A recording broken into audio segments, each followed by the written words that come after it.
السلام عليكم ورحمة الله. دائما في إطار التوعية وتحسين الهواية للأفضل، والتوعية دائما هذه خاوتي تكون في إفادة للطير.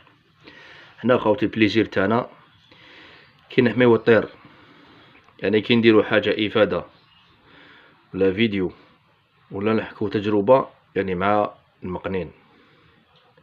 هنايا الهواية تاعنا التربية تاع الحسون، هكذا دائما نديرو فيديوهات ولا إرشادات ولا نصائح باش نطلعو المستوى خاوتنا، نحميو هذا الطير كهدف أول. وكي تحمي الطير أخي الكريم راك تحمي في المربي تاعو بإذن الله. بون خاوتي شوف، كاين واحد الأمر يا خاوتي صراحة أنا بالي بلي كاين ناس بالك يزعفو بالك أنا باليش أنا، الله يسهل. المهم حنا رانا نحمو في الطير، أنا ما نبغيش نخدع كيما أنا ما نبغيش لروحي ما نبغيش للناس. نعرف حاجة أنايا بلي ماشي مليحة نوريها لخاوتي ماشي مشكل. فيما يخص خاوتي زرعة الشوك، كاين بزاف ناس مربيين نقول لك بالك كاين 80% صراحة يشري زرعة شوك مسكين ويتهلا في الطير بصح ما يعرفش يشري الكاليتي، ولهذا واجب علينا باش ننبهو خاوتنا. أخي الكريم شوف مليح، شوف أنا كي نوري لك هكذا نتايا تبان لك هذه زرعة شوك شابة سر مليحة.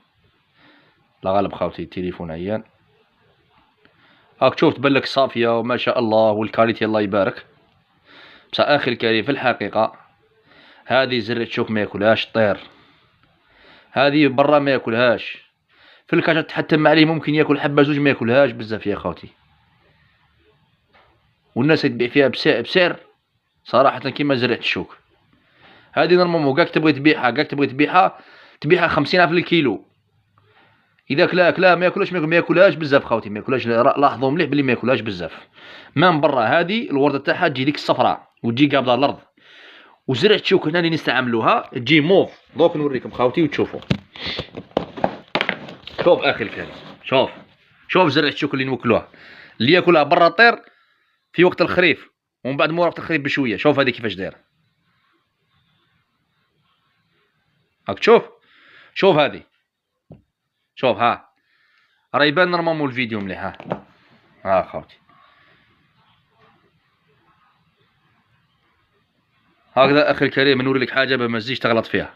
هذه خطأ خاوتي، هذه خطيكم منها يا خويا. هاي زرعة الشوك هذه باينة، ها زرعة الشوك. ها نوريك حاجة فان مليحة المقنين كذلك خاوتي. ها تورنوسول تاع شلف هذه ما شاء الله الله يبارك. هذيك تبغي توكل الطير تاعك طبيعية يعني احنا منا لقدام خاوتي ما تطرش باش تشري ميلونج، تصنع روحك ميلونج. كذلك هذه خاوتي منا لقدام على باليش هذه من بعد نشوفوا هذه كيفاش لافير تاعها. هذه انا والله من الاسم تاعها نسيت، قال لي سيد ونسيت. المهم هذه كذلك مليحة خاوتي، دقشتها وكلاوها ما شاء الله. هذه من بعد نشوفوا واش الافاده تاعها. على كل هذه ما على باليش ما ننصحش بها حتى نشوفوا ندرسوها مليح. المهم كلاوها ما شاء الله. والله يا خاوتي كان طير مريض عطيت له منها ما شاء الله رفداته. وهذه خاوتي هاي الصح، هذه كذلك صح. شاردو ماري الخنفرة كيما نقولوا حنايا بالدارجة تاعنا، شوك الجمل باللغة العربية. هادو كذلك ملاح، هادو صح ملاح المقنين. ولكن هذه خاوتي هذه لا خاوتي ما ننصحكمش. تبغوا جربوها خاوتي تلقاو بلي المقان ما ياكلوهاش. هكذا خاوتي هذا فيديو باش بارطاجيوه خاوتي صحاب زرعة الشوكة وصحاب الحوانت كذلك. ونصحنا واحد العام بها، ولكن كاين اللي ما دارش على كلامنا. المهم بارطاجيو الفيديو لصحاب الناس كامل اللي تشري زرعة الشوك، خاصة صحاب القروة كذلك ما يعرفوش خاوتي. هو تاجر باسكو ما جربش المقنين، ما شافش المقنين برا. هو تاجر يبيع يقول لك شابة، ما شافش. صار لك كيما تدخل الحانوت تسقسيه تقول له شيكولا غالية شحال دير ديك الشيكولا، تقول له شابة يقول لك شابة هو ما كلاهاش. هكذا صار لهم صحاب الحوانت يحوس يبيع مسكين الله غالب عليه. تسيبو مخرج انت 5 ملايين ولا 6 ملايين ولا 10 ملايين تاع سلعة يحوس يبيع ما يحوسش يفهم. هكذا خاوتي بارطاجيو ماكسيموم باش تعمل في الافاده. السلام عليكم.